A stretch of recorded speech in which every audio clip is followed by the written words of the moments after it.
Good day, my name is Dr. Gillian de Klerk and this is VideoVet. Today we're going to be talking about Bluetongue disease.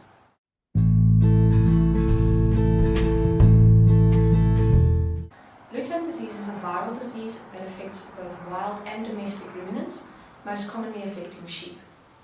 This virus is spread by midges, which are also known as muggies, small flies that tend to suck blood and jump from one animal to the other, spreading the disease. This disease occurs most commonly in late summer and autumn when the midges are most prevalent. The most common sign of this disease is not, as the name describes, a blue tongue. This only occurs in sporadic cases. First sign of the disease is usually a fever, followed by reddening of the nose, the lips and sometimes the ears.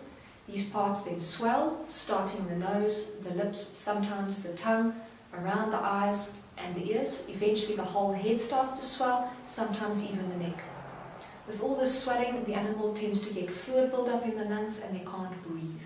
Sometimes you'll see white froth coming out of the nose, and if these animals die and you do a post-mortem, you can see a lot of froth in the windpipe, the nostrils and in the lungs. Animals affected by blue tongue often have ulcerations on the lips, on the nose, inside the mouth, and on the soft palate.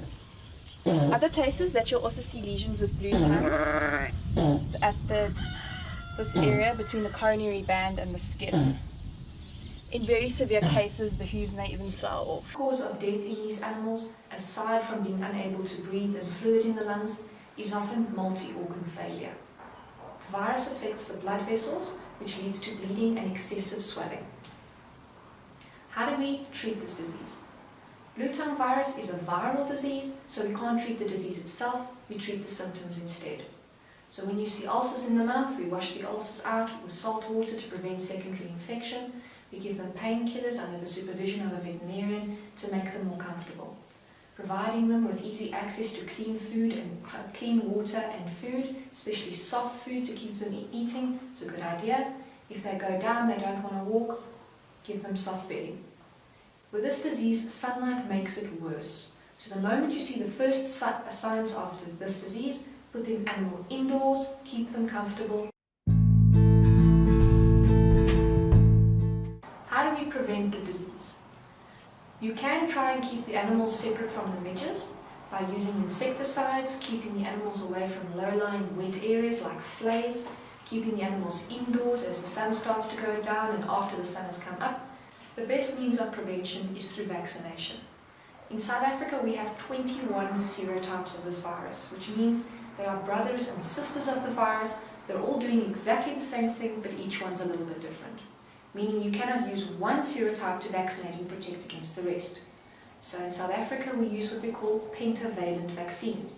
That means that there are 5 different virus types in each vaccine bottle, and we use 3. Each vaccine is given 3 weeks apart. It's important to remember that using these vaccines on early pregnant ewes can cause abortion. These animals can also give birth to deformed lambs. So do not vaccinate a ewe in early pregnancy. The vaccine can also cause temporary infertility. Do not vaccinate just before the breeding season or during the breeding season.